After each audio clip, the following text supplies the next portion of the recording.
My name is Aaron Lopresti. I've been a comic book artist, a commercial illustrator, and a writer for over 25 years. And this is my YouTube channel.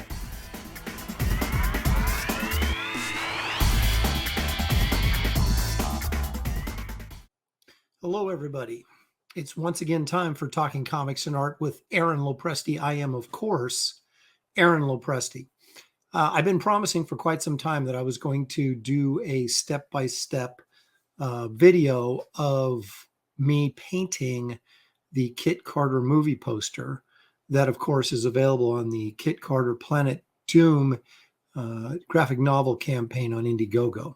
You'll find a link in the description of this video, by the way. If you have not backed yet, please go check it out and see if it's something that interests you.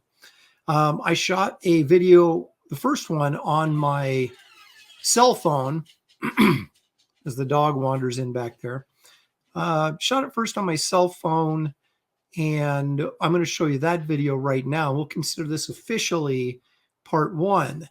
And then we'll go to part two, which is a separate video, but it will actually be me working on the second stage of the painting. But right now, let's take a look at that video and see how the whole process got started.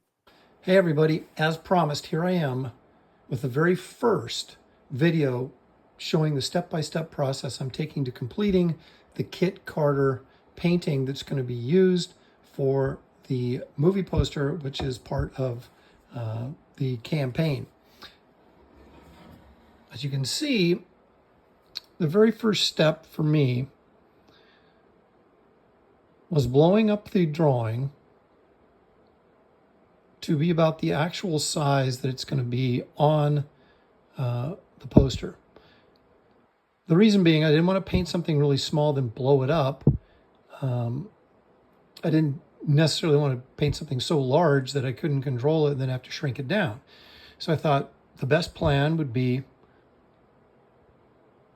paint the image the size that you're going to use it. And I just happened to have a canvas that was the right size, so here we go. What did I do? I took the small 11 by 17 drawing that it was, and then blew it up and scanned it, blew it up in Photoshop, split it into two pieces, printed it out on 11 by 17 paper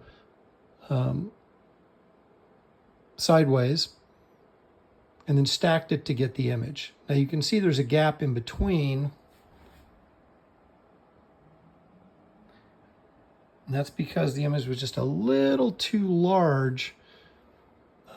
So I had to piece it together like that with a gap in between it and then draw the gap on the canvas in between. What I did here was I covered the back of both pieces with pencil lead. In this case, I started with an HB. I didn't think it was going to be strong enough or dark enough, so I used charcoal over it. The problem with charcoal is it doesn't really stick very well to the canvas. So if I started blowing on the canvas, the charcoal or pencil marks might just blow away. So we have to be really careful. Anyway, I taped the image down after putting charcoal all over the back of this. Then I used this particular pen. It's just one I had, but it really worked out because, if you can see it really has a very, very fine tip point on it. And so then keeping my arm from pressing down on the drawing because I didn't want to smear what was underneath, that being the pencil lead or charcoal. And then I just basically went over this with a pen over all the lines, one section at a time, until I traced the whole image, which then theoretically should have pushed the graphite down onto the canvas, and I should have an image just like this on the canvas. So let's do an unveiling here and see exactly what it looks like.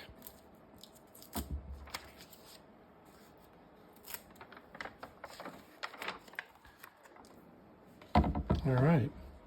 So you can see I have very light pencil lines underneath here. And again, there's the graphite on the back side. So the next thing I'm going to do with this is ink this with a sepia ink, a brown ink basically, because I don't want it heavy black. Even though I'll be painting in acrylics, which will cover, they're opaque, so they will cover these lines, but it gets a little harder the darker the lines are, so I want to keep them sort of brown. And let's peel this one up. Oh, forgot part of Kit's hair, it looks like. As you can see, her face turned out pretty good there. Our monster up here, I didn't put a lot of the details in because I'll put those in later. You can see we got a little bit of a charcoal smear here, but not bad. And again, we'll be painting over any of this if it stays on there. So actually, all in all, I think it turned out pretty well. So now to the inking, and then to the painting.